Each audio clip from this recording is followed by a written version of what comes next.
The fiancé used the savings we had to take another guy overseas to watch a soccer match. Honestly, it felt like she was just trying to escape to have fun without me. While calling me a guy who clings to lofty ideals, they were showing off their romance abroad.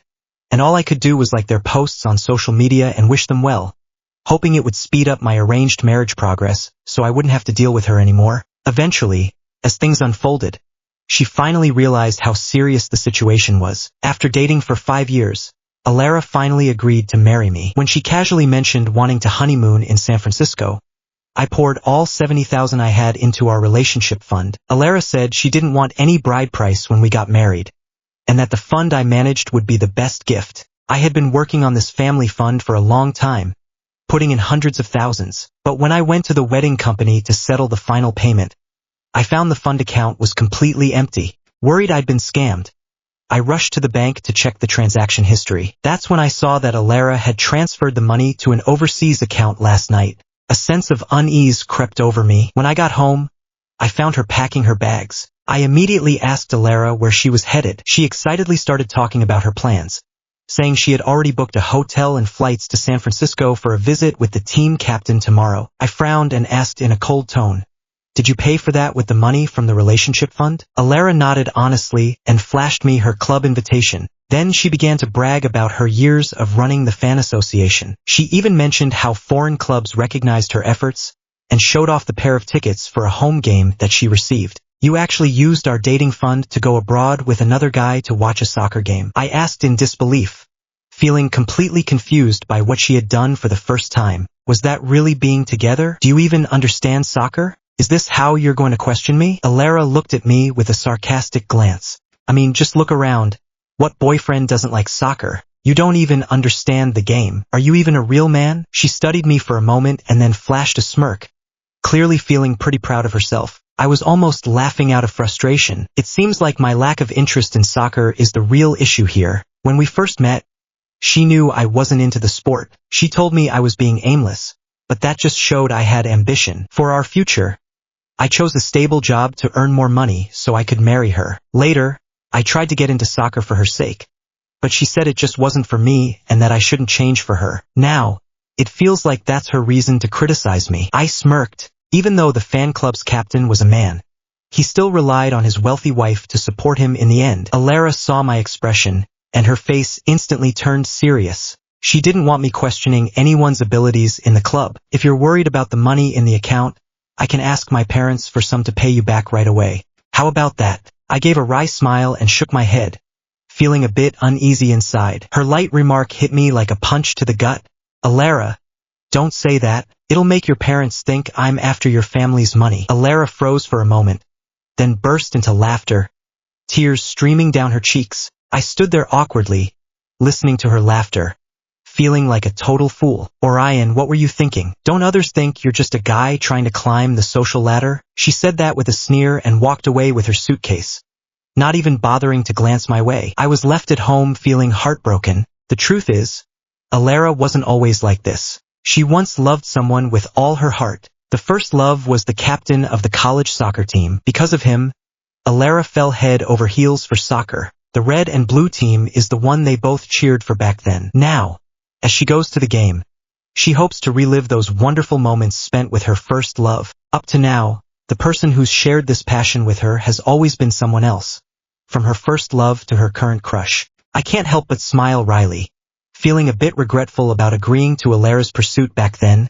Everyone thinks I was the one chasing Alara, but it was actually her who kept bothering me at first. That day, I was just giving her a ride when I saw her getting soaked in the rain. When she got in the car, she looked a bit surprised and tentatively called me by a name I didn't recognize. "Lucian?" I smiled and told her she had mistaken me for someone else. "I'm just a good Samaritan." Later, Alara somehow found my address and contact details, and she started chasing after me like crazy. She was really beautiful, and I couldn't resist her charm, so we got together. It wasn't until one day when she was chatting with a friend that I learned Lucian was her first love, and I looked just like him from the side. I didn't care about any of that. After all, everyone has had their youthful days. I thought we would just live a simple life together, but this young lady just can't sit still. She started a fan club for soccer enthusiasts. At first, She just organized match viewings and dinners with the members. As time went on, the fan club grew, and they even chose a vice president named Finian. Finian is the captain of an amateur soccer team. He's good-looking and has great skills on the field. His only flaw is that he tends to be a bit of a flirt. Ironically, what Alara sees as his one downside is actually what makes him so charming in her eyes. I could only watch as they grew closer, crossing the line from friends to something more. I had put so much effort into baking her favorite cake at home, and then she suddenly vanished. I panicked and searched everywhere for her, only to later see her vlog on social media. The camera was shaky, and Alara looked especially beautiful in her makeup. There she was, nestled in Finian's arms, sobbing like a broken-hearted flower. The surroundings erupted in cheers. Finian leaned down and kissed Alara on her forehead, gently reassuring her. "It's okay.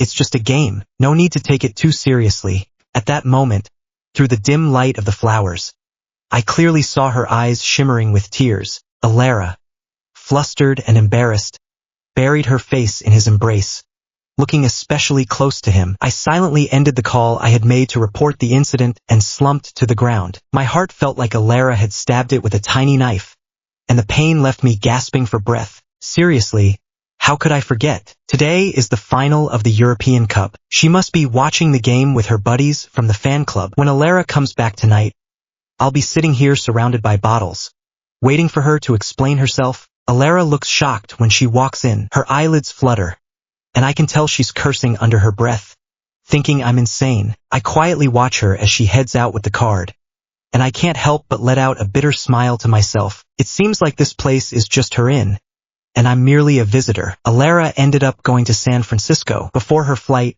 she sent me a picture of her and Finian together. My heart was already in pieces, and this just made the pain unbearable. Then, out of the blue, Finian added me on WeChat. His profile picture was a sleeping Alara, and the meaning was crystal clear. Alara is at the club with me right now. Just wait and see. The one she truly loves is me. If she were smart, she'd break up with him fast. Finian is so bold to show up here because Alara is letting him. The one who's been favored always seems so confident. His provocation is just trampling on my dignity. I felt a bit wronged, fighting back tears as I lifted my head to push down the wave of emotions. I knew Alara was slipping away for good. If you truly care about her, all it takes is for Alara to say she likes you and wants to be with you, and I'd step back. Ignoring the provocation, I started packing my things. This house was the one my parents left me as a wedding gift. Every corner is filled with memories of Alara and me. We bought quite a few new cabinets at home to store our couple's items. I turned my things into mystery boxes and left a table by the curb. Anyone who wants them can just take them.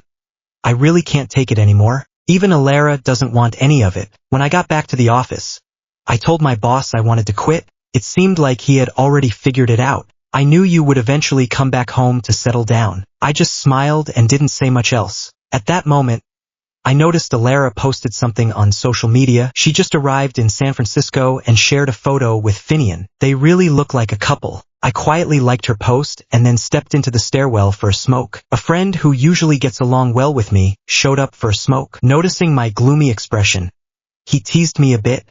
"Hey, aren't you going back to take over Miss Alara's family business? Why are you still worried about things?" I choked on the smoke and coughed, almost bursting into tears. "Forget it.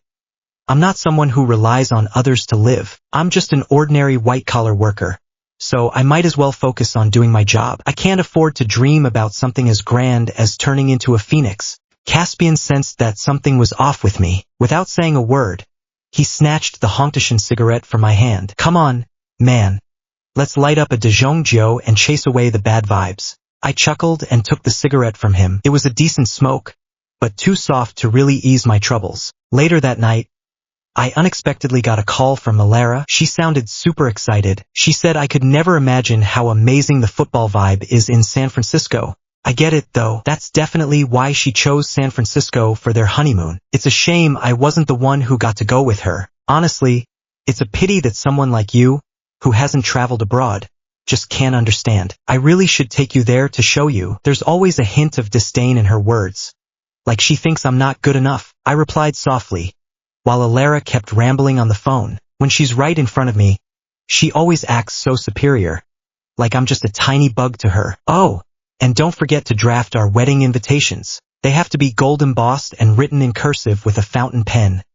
Otherwise, I won't go through with this wedding. I paused for a moment, my hands freezing mid-motion, and tossed the invitation I had just retrieved back into the fire pit. The invitation was burned down to just half, but a few brush strokes were still faintly visible. There was a celebration at home, and the date was set. Over the next few days, Alara's social media was filled with pictures of her having a great time in San Francisco. The posts mostly featured her and Finian, just like before. Even though they both had their own families, they excitedly showed their closeness in front of everyone, cheering for their team. Some people said red and blue was a couple's team because their support graphics, when put together, formed a heart. Alara and Finian had those heart-shaped stickers pressed right on their cheeks. It seemed like everyone forgot about me, her actual boyfriend, with comments asking if something special was happening. Someone even edited a wedding invitation for them. Alara didn't bother to explain and just let everyone speculate. Even Alara's mom was in the comments praising Finian. The boy's really handsome, way better than the one she dated before. She openly said she wanted to become a better version of herself. But the comments section was filled with mockery. When I was still in love with her, I could convince myself that her family was just upset like a mother-in-law mad over a spoiled cabbage. Now that I've let go of my feelings for her, it's clear her family never cared about me at all. I shook my head, blocked her social media updates, and decided to go back home. After my mom found out that Alara and I were breaking up, she immediately introduced me to a girl. I heard she's down to earth and really sincere. She's been pushing me to meet her since yesterday. So it seems like my mom is pretty pleased with her. I rushed to the coffee shop with my suitcase, and when I got there, she was busy going over some plans. The moment she looked up, I was taken aback. This girl looked just like Alara, but she seemed a bit more shy. "Hi, I'm Serafina, Alara's sister." I stared at her in surprise, feeling a bit shocked. I had been dating Alara for 5 years, and had no idea she even had a sister. Serafina explained that Alara was spoiled since childhood, and could be a bit bossy. She worried that her parents would love her less when she was born, so she was sent to live with an uncle in the countryside. For so many years, she has been studying and working in Seattle. Serafina carefully asked me if I still liked her sister. If I did, I shouldn't be here on a blind date. I told her honestly, "Serafina, I'm looking for someone to share a life with. You can have your own hobbies and I'll support you, but I hope you'll know how to draw the line, especially when it comes to interacting with the opposite sex." Seeing what Alara went through has made me lose faith in friendships with people of the opposite gender. Serafina nodded in agreement. She said, "I'm just like you. My ex-boyfriend was the same way. Whenever he saw a woman in need, he'd rush over to help. That image is just like Alara, who is always looking after the soccer players. If I get the chance, I really want Alara to meet her ex-boyfriend." I had a great chat with Serafina, and before leaving we exchanged contact information. If everything goes smoothly, this girl will be my fiancé. Orion, I'm returning to the country soon. Can you pick me up at the airport the day after tomorrow? At that moment, I was looking at wedding plans with Serafina at a wedding planning company. I took a quick glance and passed my phone to Serafina, asking her to help me out. Serafina was a bit shy, but she handled it without a hitch. She told her that I was back home and couldn't make it to the airport. Alara seemed swamped with work and didn't reply after seeing my message. We spent the whole afternoon at the wedding planning company. In the end, we settled on getting married next Wednesday. I handed over all the wedding details to Serafina. She didn't show any impatience at all.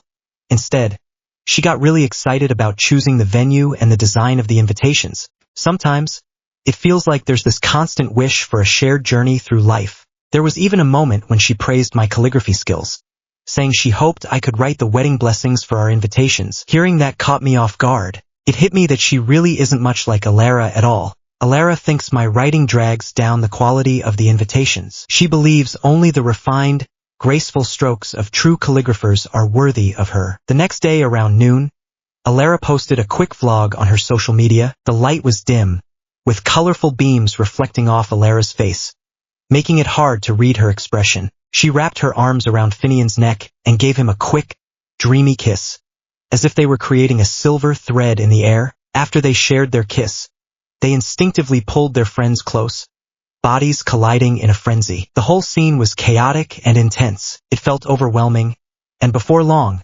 someone couldn't hold it in anymore and dashed to the bathroom to throw up in the toilet. Just thinking about having gone to bed with a woman like her makes me feel uneasy. Then she called me, and Alara's voice sounded a bit guilty. Did you see the video I posted? I responded softly. Finian and I don't have anything special going on. It's just part of our local customs, we're just going along with the crowd. As we talked, the tone suddenly became more assertive. We're a couple, and we're about to get married. So don't be so petty. Before I could even say anything, she had already put a label on us. This kind of thing always seems to happen between us. I couldn't help but laugh. Alara was quiet for a moment before bringing up San Francisco's open culture. She spoke with so much enthusiasm, but I wasn't really paying attention. I was still caught up in discussing the details with the wedding planner. Finally, Alara couldn't help but ask, "What are you doing? You seem really distant lately." I froze, surprised by her question. Alara could actually sense that something was off with my attitude. All those times before, she just let me lose my temper. Nothing much. Do you have something else to discuss? Her annoyance probably flared up because of my cold response. She abruptly ended the call. I couldn't be bothered to engage further. Instead, I looked up at Serafina, who had just walked out of the changing room. She was in a bright red traditional wedding dress, looking strikingly vibrant. The Chinese-style Zhongshan suit I'm wearing really suits me. Serafina smiled and placed her hand on mine, saying, "Let's run through the process first. I'm worried something might go wrong at the wedding." I nodded and held her hand tightly. That grip felt like it would last forever. As we walked down the flower path, Serafina suddenly asked about my job. I told her the interview went great. We're working in the same business district, so we'll be able to work together in the future. Serafina seemed lost in thought, a hint of longing on her face. "Orion, what do you mean by that?" Early in the morning, she was jolted awake by Alara's call. As she listened to the frustration in Alara's voice, it hit her that today was supposed to be the day she returned home. "I just went abroad to watch a game, and you packed everything up? That's really unfair. Waking up early to all that noise is enough to ruin anyone's mood." I didn't want to say much to her.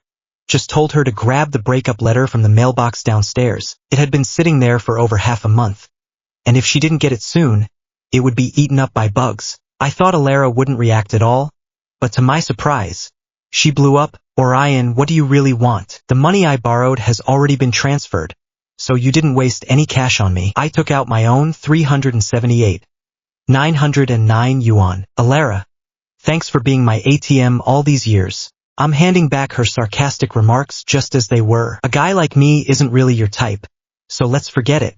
Alara got really upset by what I said and started talking about how guilty she felt. She even went to ask her parents for money and got laughed at for marrying a guy with no ability. And this is how I repay her. In the past, if she had said something like that, I would have been completely speechless. Right now, she's really getting on my nerves. So I cut off her endless complaining. I decided to step back and wished her and Finian a long and happy life together. "You don't need to tell me I'll regret this.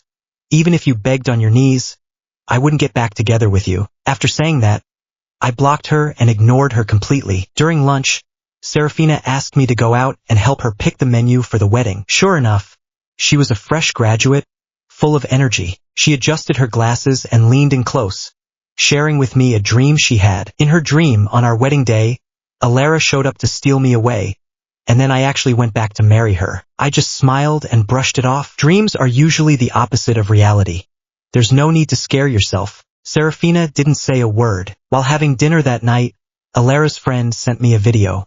I had already moved back to the house I shared with Alara, and she was back in her own villa. In that fancy villa, she was sitting among a group of her soccer team friends, chatting closely with Finian. Another guy from the team was hugging her from behind, and they were sharing a piece of chocolate. I didn't quite understand why her best friend sent me that video. "Look at this.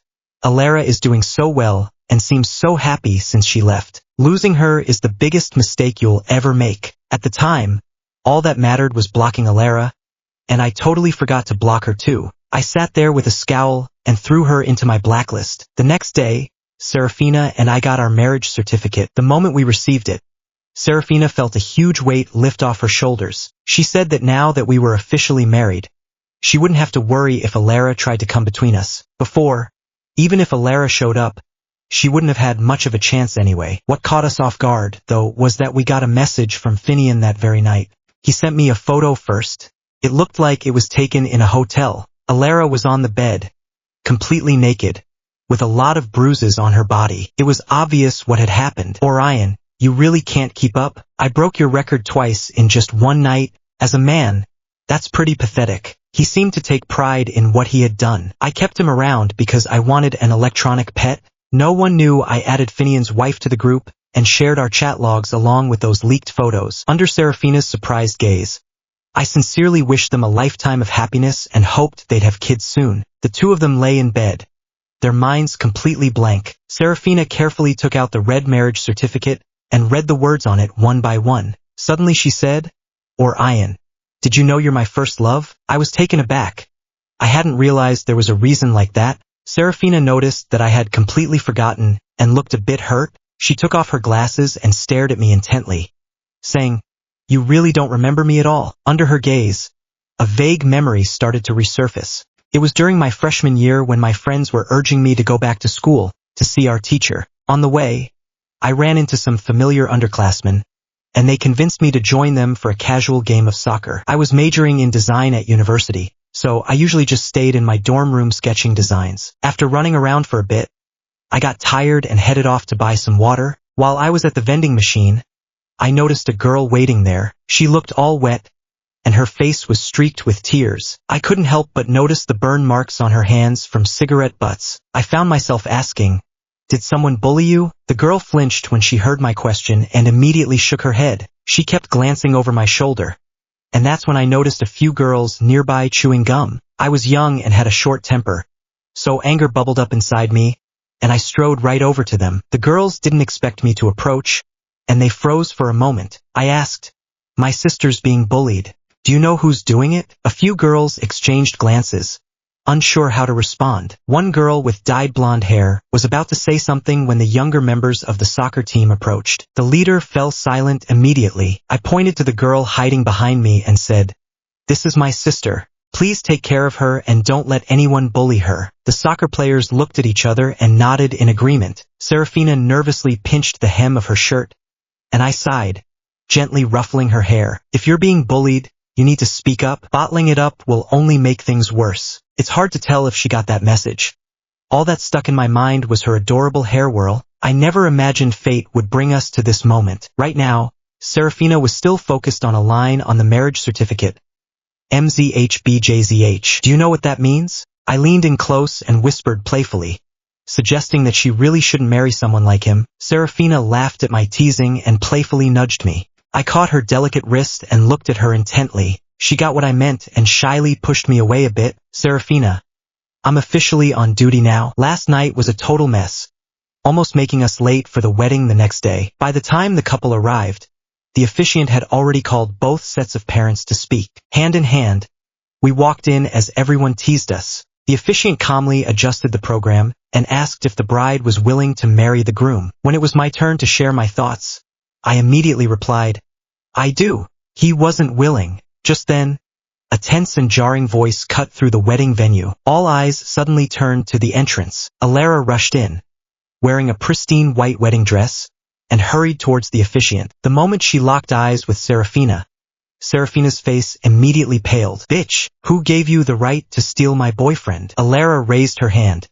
ready to hit her. I quickly stepped in front, just like years ago, keeping my face neutral. Alara froze, her head held high like a proud swan. Tears glistened in her eyes, and her body trembled slightly. If it wasn't for seeing the news about my wedding in the circle of our mutual friends, she might have spent her whole life waiting for me to ask her to get back together. After seeing that post, she started to panic. It's not that she doesn't love me.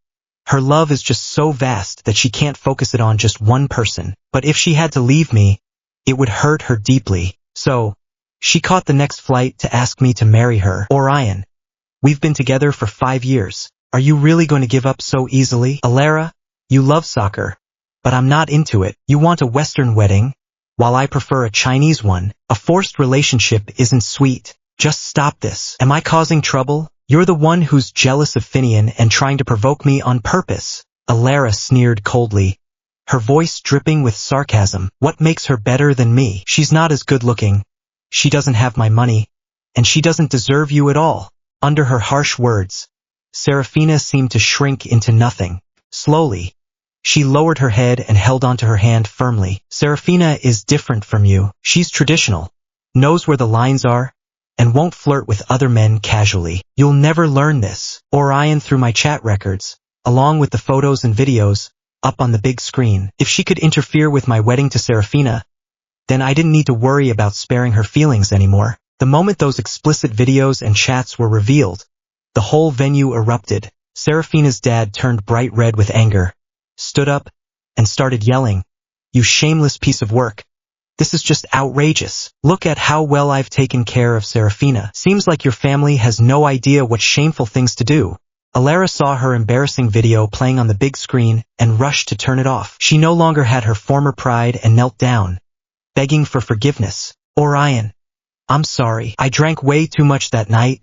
I never thought it would turn out like this. Please believe me, Orion." I looked down at her, seeing her face full of disappointment and pain, but my heart felt no sympathy. Under my cold gaze, Alara sensed a deep desperation. She realized that I no longer needed her. Before she could express her love, Serafina's parents took her away. Serafina and I successfully completed the rest of the ceremony, and amidst everyone's blessings, we walked into the bridal chamber. Alara listened to all the speeches outside the venue and seemed really down as she left the gathering. Alone at the hotel bar on the first floor, she got completely drunk, her mind filled with memories of us together. She finally realized that her feelings for me were much deeper than she had thought. Unfortunately, it was all too late. Later, a friend told me that Alara had reported Finian. The charges were for rape and sexual assault. With the power of the Thorn family behind him, Finian was sentenced to 10 years. After such a scandal involving the fan club, Alara felt it was pointless to stay. She disbanded the fan club and put all her energy into work. When a friend mentioned this, there was a pause in the conversation. I didn't catch what was said next, so I casually asked, "Do you have anything else going on?" "Not really. I need to take my wife to her checkup." Serafina next to me was gently rubbing her belly, smiling sweetly.